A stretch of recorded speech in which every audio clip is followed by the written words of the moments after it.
Good afternoon student. आज विज्ञान virtual class रे मु सूर्य नारायण सिंह सहकारी शिक्षक सरकारी उच्च प्राथमिक विद्यालय समीना ब्लॉक सदर आज उपस्थित थिबा समस्त छात्र छात्री और शिक्षक शिक्षयित्री को मु हार्दिक स्वागत जनाऊँगी। आज आम सप्तम श्रेणी त्रयोदश अध्याय केतेक प्राकृतिक घटनावली विषय पढ़ा। माने आज आम केतेक प्राकृतिक घटनावली विषय पढ़ा। आम चतुर्पार्श्व घटुवा जो प्राकृतिक घटनावली से विषय आज आम किसी पढ़ा।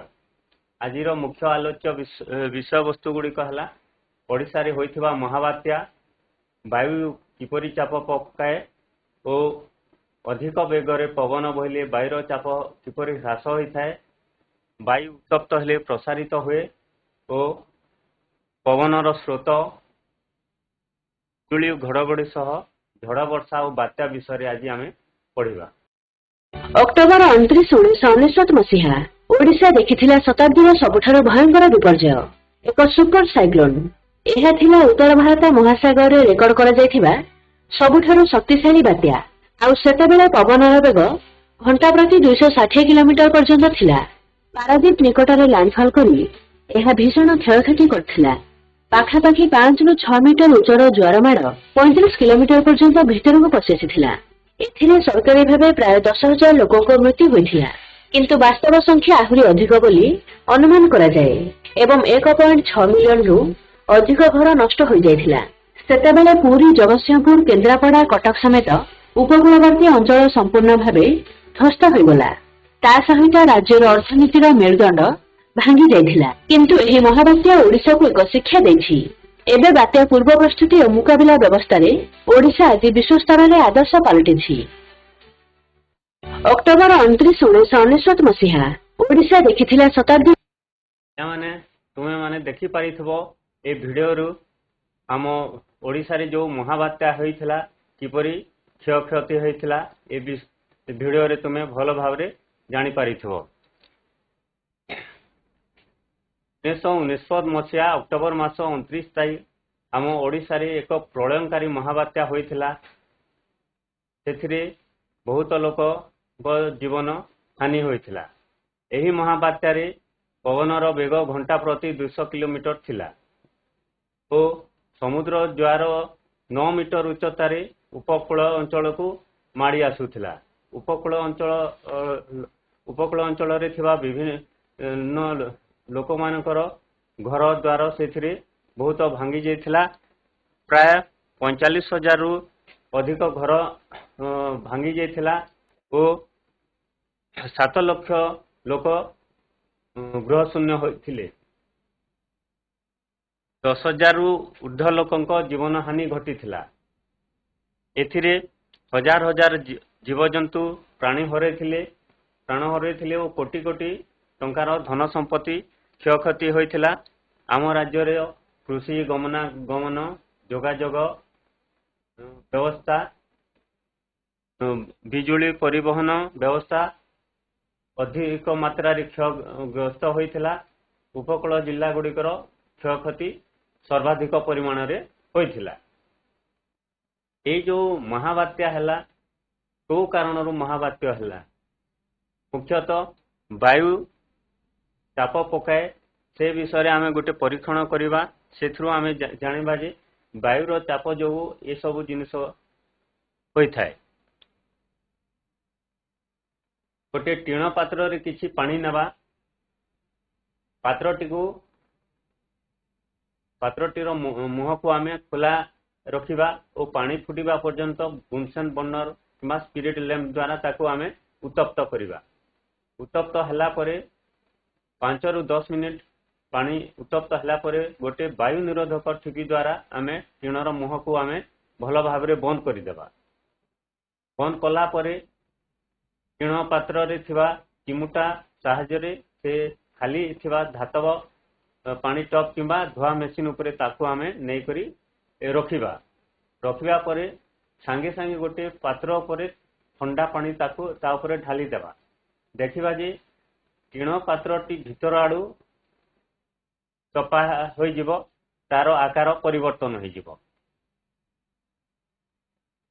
ଟିଣ ପାତ୍ର ଉପରେ ଆମେ ଥଣ୍ଡା ପାଣି ଢାଳିବା ଫଳରେ ଟିଣ ପାତ୍ରର ଭିତର ପାଖରେ ଥିବା ଯୋଉ ଚାପ ଥିଲା ତାହା ହ୍ରାସ ହୋଇଗଲା ଓ ଆମର ବାୟୁମଣ୍ଡଳରେ ଯୋଉ ଚାପ ଅଛି, ବାୟୁମଣ୍ଡଳର ଚାପ ଟିଣ ପାତ୍ରରେ ଥିବା ଚାପରୁ ଅଧିକ ହେବାରୁ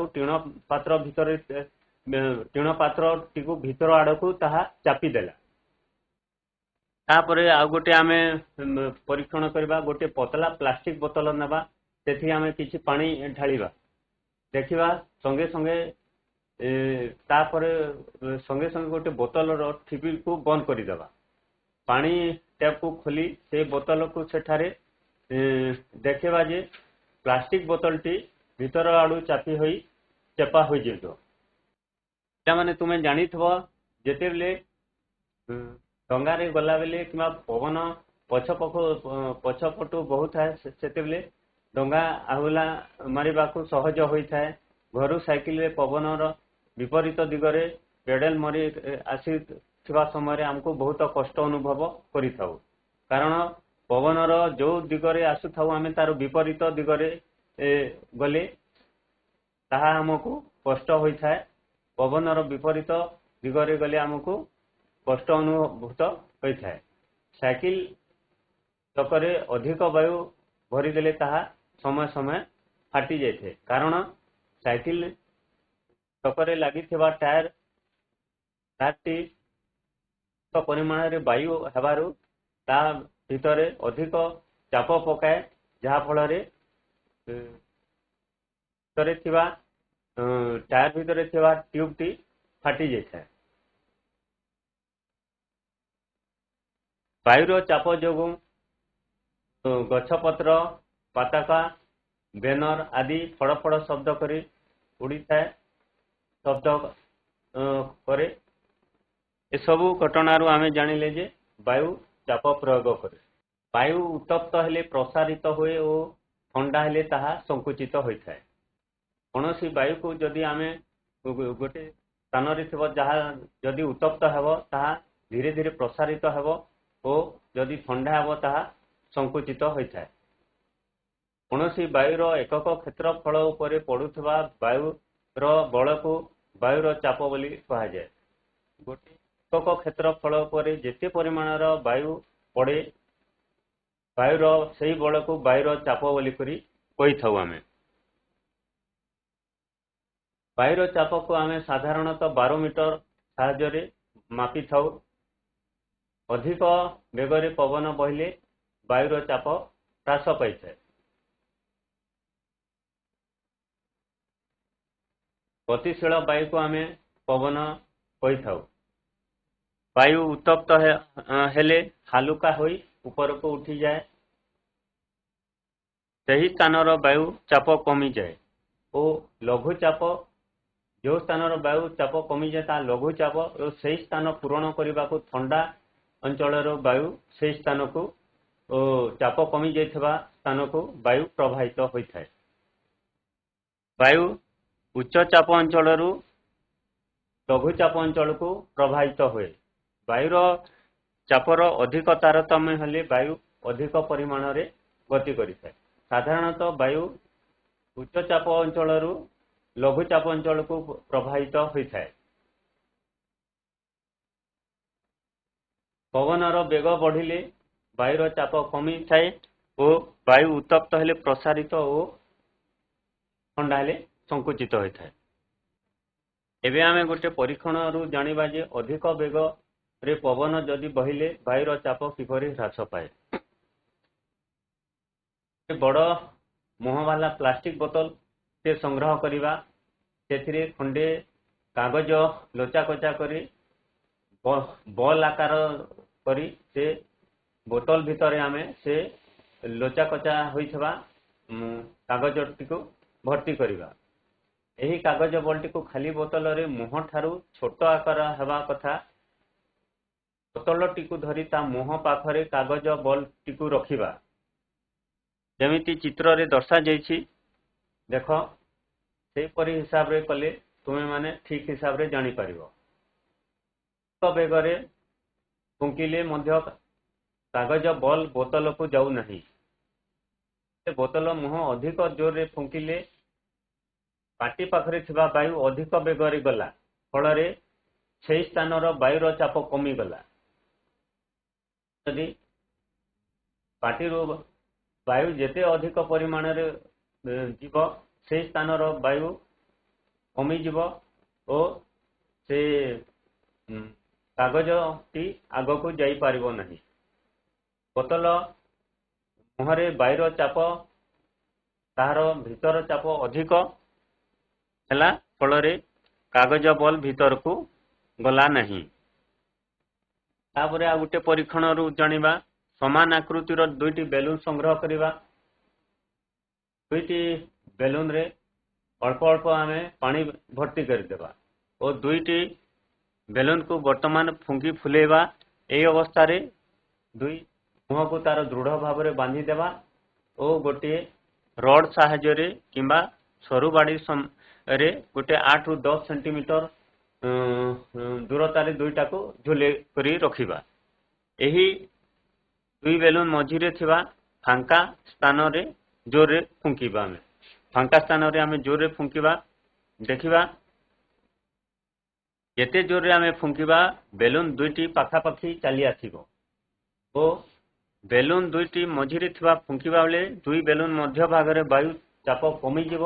ବାୟୁ ଚାପ କମିଯିବା ଫଳରେ ବେଲୁନ ଦୁଇଟି ବାହାର ପଟରୁ ଥିବା ବାୟୁର ଚାପ ଏହି ହେବାରୁ ବେଲୁନ ଦୁଇଟି ପାଖାପାଖି ଆସିଗଲା।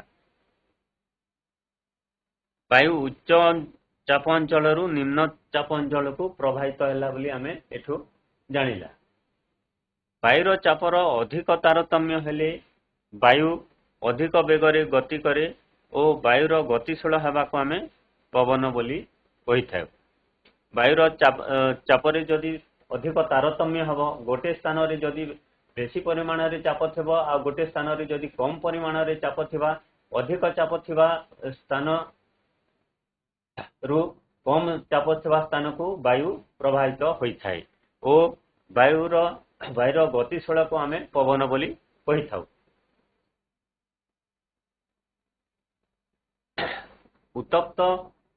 ବାୟୁ ଉତ୍ତପ୍ତ ହେଲେ ପ୍ରସାରିତ ହୁଏ, ତା ପାଇଁ ଗୋଟେ ପରୀକ୍ଷଣଟେ କରିବା। ଗୋଟେ ପରୀକ୍ଷା ନଳୀଟେ ନେବା। ପରୀକ୍ଷା ନଳୀରେ ଗୋଟେ ବେଲୁନଟେ ତା ମୁହଁରେ ଟାଣି ତା ନଳୀରେ ଲଗେଇବା ଓ ଏହାକୁ ଗୋଟେ ସୂତା ଦ୍ୱାରା ଦୃଢ଼ ଭାବରେ ବାନ୍ଧିବା ଓ ଗୋଟେ ବିକରେ କିଛି ଗରମ ପାଣି ଆମେ ରଖିବା। ସେ ଗରମ ପାଣି ଭିତରେ ପରୀକ୍ଷା ନଳୀଟିକୁ କିଛି ସମୟ ପାଇଁ ରଖିବା। ଦେଖିବା କିଛି ସମୟ ପରେ ବେଲୁନର ଆକାରରେ କିଛି ପରିବର୍ତ୍ତନ ହେଉଛି କି। ପୁଣି ସେଇ ପରୀକ୍ଷା ନଳୀଟିକୁ ଆଉ ଗୋଟେ ଥଣ୍ଡା ପାଣିରେ ଆଣି ରଖିବା। ଏଠାରେ ପୁଣି ଦେଖିବା ଯେ ତାର ବେଲୁନର କିଛି ପରିବର୍ତ୍ତନ ହେଉଛି କି। ଦୁଇ ସ୍ଥାନରେ ଆମେ ଲକ୍ଷ୍ୟ କରିବା ଯେ ଗରମ ଥିବା ପାଣିରେ ବେଲୁନର ଆକାର କିଛି ପରିମାଣରେ ପରିବର୍ତ୍ତନ ହୋଇଥିବ, ତାହା ଟିକେ ତାର ଆକାର ବଢ଼ିଥିବ, ମାତ୍ର ସେ ଥଣ୍ଡା ପାଣିରେ ତାହା କୌଣସି ପରିବର୍ତ୍ତନ ହୋଇନଥିବ। ଏଥିରୁ ଜଣାପଡ଼ିଲା ଯେ ଗରମ ପାଣିରେ ନଳୀଟି ରଖିଲେ ବେଲୁନଟି ଫୁଲି ଯାଉଛି, ମାତ୍ର ଥଣ୍ଡା ପାଣିରେ ରଖିଲେ ବେଲୁନର ଆକାର ସଂକୁଚିତ ହେଉଛି। ଏଥିରୁ ଆମେ ଜାଣିଲେ ଯେ ବାୟୁ ଉତ୍ତପ୍ତ ହେଲେ ପ୍ରସାରିତ ହେଉଛି ଓ ଥଣ୍ଡା ହେଲେ ତାହା ସଂକୁଚିତ ହୋଇଯାଉଛି। ତାପରେ ଆଉ ଗୋଟେ ଆମେ ପରୀକ୍ଷଣ କରିବା। ସମାନ ଆକାରର ଦୁଇଟି କାଗଜ କପ୍ ସଂଗ୍ରହ କରିବା।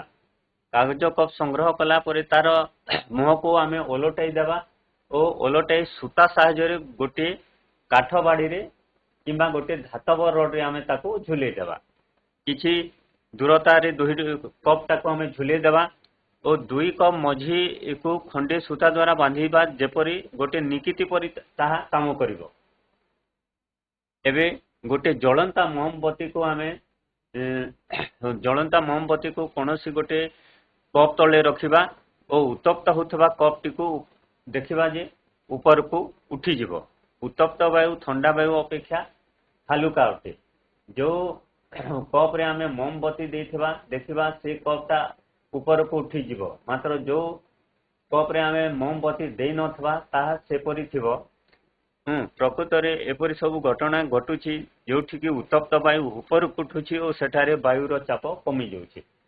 वायु उत्तप्त हेले ऊपर को उठुछि और से स्थान रो वायु रो चाप कमी जाउछि। से स्थान रो वायुर चाप को पूरण करबा पई चारि पाखरे थिबा ठंडा वायु से स्थान को आसी पूरण करूछि।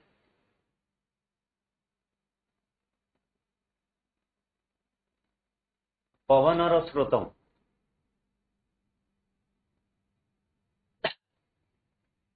साधारणतः विश्व रेखा स्थान रे सूर्यर तापमात्रा अधिक होउथिबारु से स्थान रे अत्यधिक परिमाण रे गरम होइथाय और मेरु अंचल अपेक्षा से स्थान रे अधिक परिमाण रे गरम होइथाय। विषुव रेखा और मेरु अंचलर तापमात्रा रे तारतम्य एठारे देखा जाइथाय। पृथ्वी पृष्ठ रे वायुमंडलर तापमात्रा तारतम्य घटिले ही पवन बहिथाय। गोटे स्थानर वायुमंडलर तापमात्रा और अन्य स्थानर वायुमंडलर तापमात्रा रे कम बेसी होइथिले गोटे स्थानरू अन्य स्थान को वायु प्रवाहित होइथाय।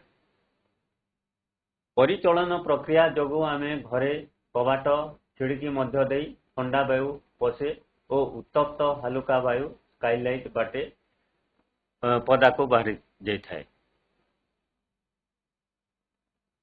विषुव रेखा निकटस्थ अंचल सर्वाधिक तापमात्रा फल ए अंचल वायु उत्तप्त होई ऊपर को उठी जाए और यही खाली स्थान पूरण करबा पई प्राय अक्षांश मध्य थिबा ठंडा वायु उत्तर और दक्षिण दिगरु आमे प्रवाहित होइथाय। या आमे चित्र माध्यम रे जानिबा। देखो 10 डिग्री एटा होची हमर विषुव रेखा अंचल जोठी सूर्यर तापमात्रा अधिक परिमाण रे होइथाय। जेतेबेले सूर्यर तापमात्रा अधिक परिमाण रे होइथाय ए स्थानर वायु उत्तप्त होई ऊपर को उठी थाए और से स्थान को पूरण करबा पई ए 30 डिग्री उत्तर मेरु और 30 डिग्री दक्षिण मेरु 10 रु 30 डिग्री 10 रु 30 डिग्री मध्य जो अंचल थिबो से स्थानर ठंडा वायु ए पाख को आसी थांती। से उत्तप्त वायु अंचल को पूरण करबा पई से माने आसी थांती। तो सेपरी उत्तप्त अंचल ठंडा स्थान को से वायु प्रवाहित होइथाय। पृथ्वीर आवर्तन गति हेतु वायु प्रवाहित दिग परिवर्तन होइथाय। खरा दिने स्थल भागर वायु शीघ्र उत्तप्त होई ऊपर को उठी जाए एणु जल भागरु ठंडा वायु स्थल भाग आड़ को प्रवाहित होए या को आमे मौसुमी वायु कहू। साधारणतः खरा दिन रे स्थल भागर वायु उत्तप्त होई ऊपर को उठी थाए तो जल भागर ठंडा वायु से स्थल भाग आड़ को प्रवाहित होई थाए ओ यहा को आमे मौसुमी वायु बोली कहि थाउ। सेपरि शीत दिन रे वायु स्थल भागरु जल भाग आड़ को प्रवाहित हुए महासागर रु आसुथिबा वायु अधिक जल धारण करिथाय तो एही यहा को एक जल चक्रर अंश विशेष बोली आमे कहि थाउ।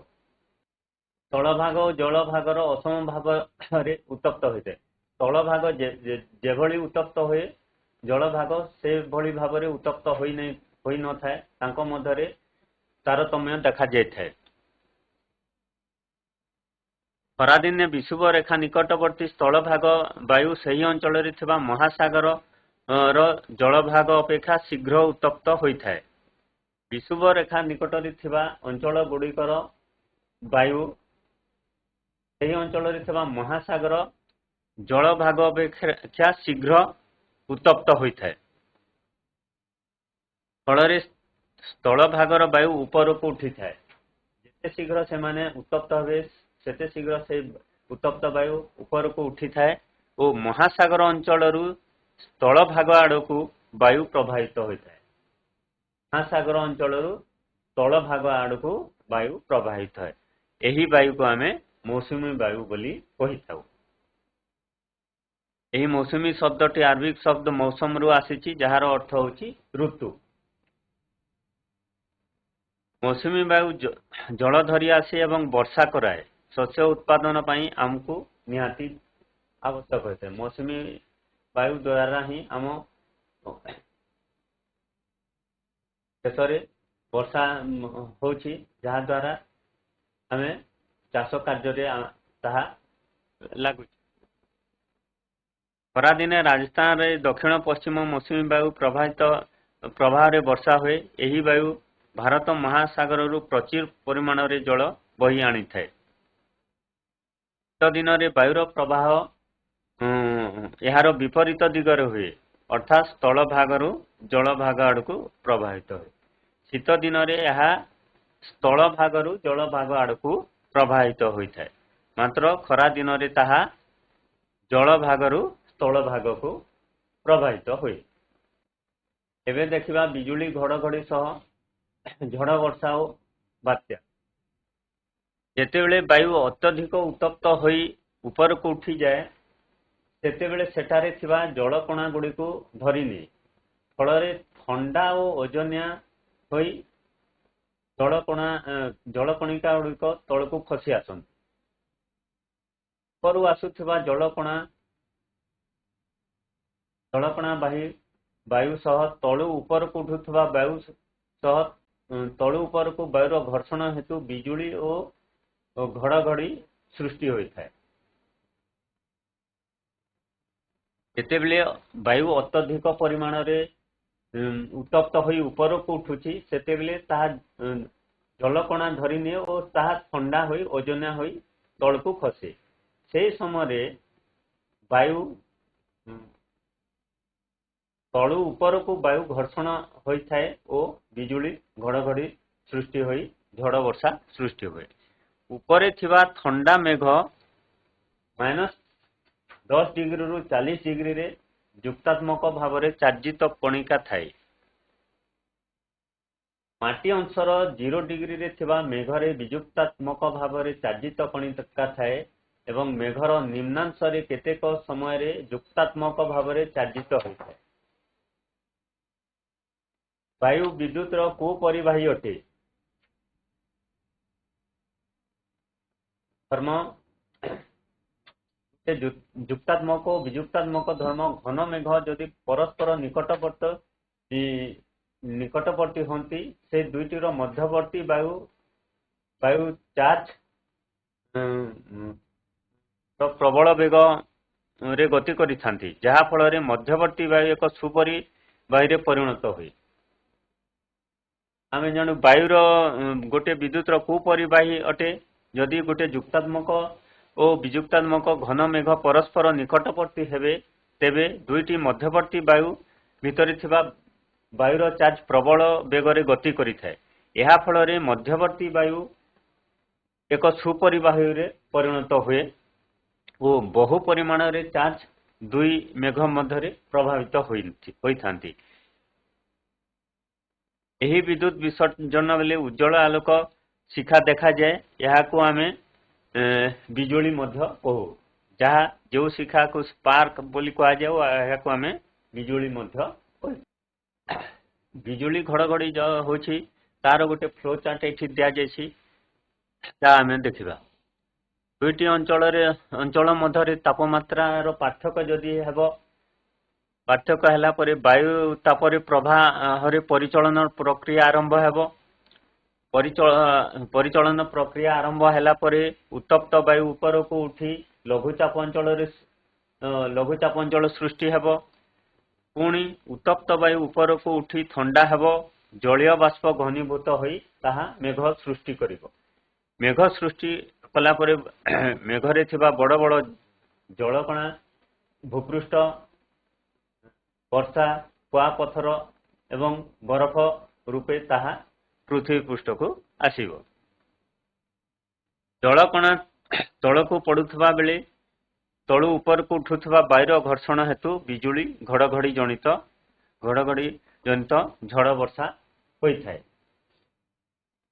ଏଇ ଯୋଉ ବିଜୁଳି ଘଡଘଡି ସମୟରେ ଆମେ କୋଉ କୋଉ ସବୁ ସତର୍କତା ଅବଲମ୍ବନ କରିବା ଏବେ ଦେଖିବା। ବିଜୁଳି ଘଡଘଡି ଓ ଝଡ଼ ବର୍ଷା ହେଉଥିବା ସମୟରେ ଆମେ ଜଙ୍ଗଲିଆ ସ୍ଥାନକୁ ଥିଲେ ଆମେ ଛୋଟ ଗଛ ମୂଳରେ ଆମେ ଆଶ୍ରୟ ନେବା। କେବେ ହେଲେ ଭୂମିରେ ଆମେ ଶୋଇ ରହିବା ନାହିଁ। ଆମେ ଭୂମିରେ ଶୋଇ ରହିବା ନାହିଁ। ଲୁହା ବେଣ୍ଟ ଥିବା ଛତା ତଳେ ଓ ସେ ସମୟରେ ଆଦୌ ଆଶ୍ରୟ ନେବା ନାହିଁ। ଲୁହା ବେଣ୍ଟ ଥିବା ଛତା ନେଇ ଆମେ ଯିବା ନାହିଁ। ଏହି ସମୟରେ ଝରକା ପାଖରେ ଆଦୌ ବସିବା ନାହିଁ। ଲୁହା ଝରକା ଯଦି ଥିବ ସେ ପାଖରେ ଆମେ ଆଦୌ ବସିବା ନାହିଁ। ବସ୍ କିମ୍ବା କାରରେ ଆଶ୍ରୟ ନେବା ସେ ସମୟରେ ନିରାପଦ ସ୍ଥାନ ହେବ। ପାଣି ଭିତରେ ଥିଲେ ସଙ୍ଗେ ସଙ୍ଗେ ପାଖରେ ଥିବା ଘର ଭିତରକୁ ଆମେ ଚାଲି ଆସିବା। ଯଦି ଆମେ ପାଣି ଭିତରେ ଥିବା ଆଉ ସେ ସମୟରେ ଯଦି କିଛି ଘଡଘଡି ବର୍ଷା ହେଉଛି ସେ ସମୟରେ ଆମେ ଶୀଘ୍ର ଘରକୁ ଆମେ ଚାଲି ଆସିବା। ସବୁ କିଛି ଫଟୋ ଚିତ୍ର ଦିଆଯାଇଛି ବାତ୍ୟା ସମୟର। ବାତ୍ୟା ସମୟରେ କିଛି ନିରାପତ୍ତା ବ୍ୟବସ୍ଥା ଆମେ ଗ୍ରହଣ କରିଥାଉ। ଯେମିତି ସରକାର ବାତ୍ୟା ବିଷୟରେ ଆଗୁଆ ସୂଚନା ଦେଇଥାନ୍ତି, ଗଣମାଧ୍ୟମରେ ତାହା ଦେଇଥାନ୍ତି ଓ ସେଇ ହିସାବରେ ଆମେ ସେଇ ସତର୍କତା ମୂଳକ ଆମେ କାର୍ଯ୍ୟ କରିଥାଉ। ଜନସାଧାରଣ ବନ୍ଦର ସମୂହ ମତ୍ସ୍ୟଜୀବୀ ଜାହାଜ ଆଦିକୁ ସତର୍କତା ସୂଚନା ପ୍ରଦାନ କରିଥାନ୍ତି। ଆଗରୁ ସେ ବନ୍ଦର କିମ୍ବା ସମୁଦ୍ର କୂଳକୁ ଯିବାକୁ ମାଛ ଧରାଳୀ ମାନଙ୍କୁ ମନା କରାଯାଇଥାଏ। ପୂର୍ବ ନିର୍ମିତ ବାତ୍ୟା ଆଶ୍ରୟସ୍ଥଳୀରେ ଜନସାଧାରଣଙ୍କୁ ଯଥାଶୀଘ୍ର ଆଶ୍ରୟ ଯୋଗାଇ ଦିଆଯାଇଥାଏ। ବାତ୍ୟା ସମୟରେ ଜନସାଧାରଣଙ୍କ କର୍ତ୍ତବ୍ୟ କ'ଣ ରହୁଛି? ରେଡିଓ ସମ୍ବାଦପତ୍ର ମାଧ୍ୟମରେ ମିଳୁଥିବା ସତର୍କତା ସୂଚନା ମାନି ଆମେ ଚଳିବା ଉଚିତ। ଟିଭି ରେଡିଓରେ କିମ୍ବା ସମ୍ବାଦପତ୍ରରେ ଯେଉଁ ସବୁ ସତର୍କତା ସୂଚନା ଦିଆଯାଇଥାଏ ସେ ସବୁ ଆମକୁ ମାନିବାକୁ ପଡ଼ିବ। ନିଜର ଆସବାବ ପତ୍ର, ଗୃହପାଳିତ ପଶୁ, ଯାନବାହନ ଆଦି ନିରାପଦ ସ୍ଥାନକୁ ଆମେ ନେବା ଉଚିତ। ଜଳପୂର୍ଣ୍ଣ ରାସ୍ତାରେ ଗାଡ଼ି ଚଳାଚଳ କରିବା ଅନୁଚିତ। ଯଦି ବାତ୍ୟା ହୋଇ ବହୁତ ପରିମାଣରେ ବର୍ଷା ହୋଇ ଯେଉଁ ସ୍ଥାନରେ ଜଳପୂର୍ଣ୍ଣ ହୋଇଥାଏ ସେହି ସ୍ଥାନରେ ଆମେ ଗାଡ଼ି ଚଳାଇବା ଅନୁଚିତ। ସ୍ଥାନୀୟ ପୋଲିସ ଷ୍ଟେସନ, ଅଗ୍ନି ନିର୍ବାହୀ ସଂସ୍ଥା, ପ୍ରଶାସନିକ ପାଖରେ କର୍ମଚାରୀ ଓ ସ୍ୱାସ୍ଥ୍ୟ ବିଭାଗ କର୍ମଚାରୀଙ୍କ ଫୋନ ନମ୍ବର ପାଖରେ ଥିବା, ଯାହାକି ଆମେ କିଛି ଅସୁବିଧା ହେଲେ ତାଙ୍କୁ ଫୋନ କରି ଆମେ ଜଣାଇବା। ବାତ୍ୟା ଅଞ୍ଚଳରେ ଅଧିବାସୀଙ୍କ କର୍ତ୍ତବ୍ୟ ହେଲା ସଂକ୍ରମିତ ଜଳକୁ ଆମେ ଆଦୌ ପାନ କରିବା ନାହିଁ। ବାତ୍ୟା ସମୟରେ ଜଳ ସାଧାରଣତଃ ସଂକ୍ରମିତ ହୋଇଥାଏ। ସେଥିରେ ବିଭିନ୍ନ ପ୍ରକାର ଜୀବଜନ୍ତୁ ମରିଥାନ୍ତି ଓ ସେଇ ମରିବା ଫଳରେ ସେ ଜଳ ସଂକ୍ରମିତ ହୋଇଥାଏ। ସେଇ ଜଳ ଯଦି ଆମେ ପିଇବା ହେଲେ ଆମକୁ ବିଭିନ୍ନ ପ୍ରକାର ରୋଗ ହେବ। ତେଣୁ ଆମେ ସଂକ୍ରମିତ ଜଳକୁ ଆଦୌ ପାନ କରିବା ନାହିଁ। ଓଦା ଥିବା ବିଦ୍ୟୁତ ସୁଇଚ ଓ ଭାଙ୍ଗି ଯାଇଥିବା ବିଦ୍ୟୁତ ଖୁଣ୍ଟିକୁ ସ୍ପର୍ଶ କରିବା ନାହିଁ। ଓଦା ଥିବା ବିଦ୍ୟୁତ ସୁଇଚ କିମ୍ବା ଭାଙ୍ଗି ଯାଇଥିବା ବିଦ୍ୟୁତ ଖୁଣ୍ଟିକୁ ଆମେ ଛୁଇଁବା ନାହିଁ, କାରଣ ସେଥିରେ ଲାଗିବାର ସମ୍ଭାବନା ଥାଏ। ଉଦ୍ଧାରକାରୀମାନଙ୍କୁ ଅନାବଶ୍ୟକ ସାହାଯ୍ୟ ମାଗିବା ନାହିଁ। ବାତ୍ୟା ସମୟରେ ଉଦ୍ଧାରକାରୀ ମାନେ ଆସିଥାନ୍ତି, ଯେଉଁମାନେ କି ବିଭିନ୍ନ ପ୍ରକାର ସାହାଯ୍ୟ ଦେଇଥାନ୍ତି। ମାତ୍ର ଆମେ ସେମାନଙ୍କୁ ଯେତେ ଦରକାର ସେତେ ସାହାଯ୍ୟ ମାଗିବା, ଆମେ ଅତ୍ୟଧିକ ତାଙ୍କୁ ଆଉ ସାହାଯ୍ୟ ମାଗିବା ଉଚିତ ନୁହେଁ। ଏବେ ଆଜି ଯୋଉ ଆମେ ବିଷୟଟା ପଢିଲା ସେ ବିଷୟର କିଛି ପ୍ରଶ୍ନ ଉତ୍ତର କରିବା। ଏବେ କିଛି ପ୍ରଶ୍ନର ଉତ୍ତର ଦିଅ, ଶୂନ୍ୟସ୍ଥାନ ପୂରଣ କର। ବାୟୁ ଡ୍ୟାଶ ଚାପ ଅଞ୍ଚଳରୁ ଡ୍ୟାଶ ଚାପ ଅଞ୍ଚଳକୁ ପ୍ରବାହିତ ହୁଏ। वायु गुरुचाप अंचल लघुचाप अंचल को प्रभावित हुए ओडिशा महाबात्या डैश मसीह होइथिला पवनर वेग एनिमोमीटर यंत्र रे मपा जाए पवनर वेग बढ़िले वायुर चाप कौन हुए ह्रास पाए ह्रास पाए वेरी गुड विषुव रेखा निकटस्थ अंचल सूर्य ठारू डैश ताप पाई विषुव रेखा निकट अत्यधिक अत्यधिक वाक्य एठी भूल अच्छी ताकू आमे संशोधन करी लिखिबा खरा दिने पवन स्थल भागरु जल भाग आड़ को प्रभावित हुए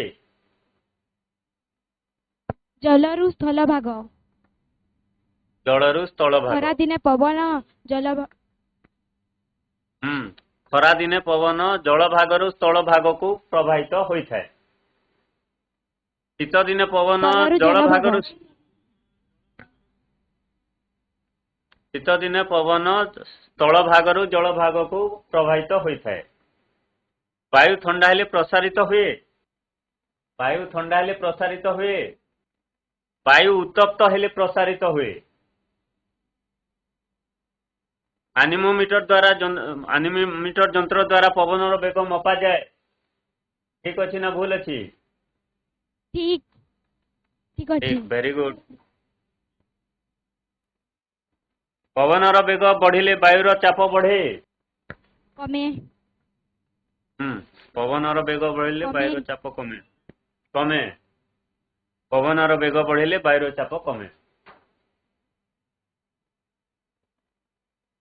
प्रश्नर उत्तर दियो बात्या पई केउ को कारक गुड़िक दायी बात्या पई केउ को कारक गुड़िक दायी बात्या पई पवनर वेग दिग तापमात्रा और आर्द्रता आदि कारक दायी से बात्या होची पवनर वेग दिग तापमात्रा और तार आर्द्रता ये सब कारक मुख्यतः दायी है मौसुमी वायु क्या कह जाए स्थलभाग अंचल वायु ऊपर को उठी जाए एवं महासागर अंचल को जल स्थलभाग आड़ को वायु प्रवाहित हुए यह को मौसुमी वायु कह जाए जलभाग अपेक्षा शीघ्र उत्तप्त होई कह ठीक अच्छे कह खरा दिने विषुव रेखा निकटवर्ती स्थलभागर वायु सही स्थलभागरे थिबा महासागर जलभाग अपेक्षा शीघ्र उत्तप्त होइथाय फलरे स्थलभाग अंचल रे वायु ऊपर को उठी जाए एवं महासागर अंचल स्थलभाग आड़ को वायु प्रवाहित हुए यह को मौसुमी वायु कह जाए ओके खरा दिने विषुव रेखा निकटवर्ती अंचल महासागर अंचल स्थल भाग आड़ू प्रवाहित होता मौसुमी वायु को ही आमे मौसुमी वायु बोली कही थाउ एबे पिला माने आमे स्तंभ मिलन करिबा 1999 कोन हबो एटा महाबात्या महाबात्या महाबात्या महाबात्या एनिमोमीटर पवनर वेग पाणीपागर पूर्व सूचना पाणीपागर पूर्व सूचना विषुव रेखा सूर्यंक उत्ताप अधिक सूर्यंक उत्ताप अधिक उत्तप्त वायु प्रसारित हाँ उत्तप्त वायु प्रसारित वेरी गुड एबे पिला माने गृह कार्य किछि करिबा समान आकार दुईटी प्लास्टिक बोतल संग्रह करी प्रति बोतल रे मुहरे गोटे करी बेलून लगाओ एथुरु गोटे को छाई रे अन्यटी को खरा रे रखी देबा और किछि समय परे कोन देखुछ ताहा खाता रे टिपी रखी सांग साथी और शिक्षक सह आलोचना करिबा।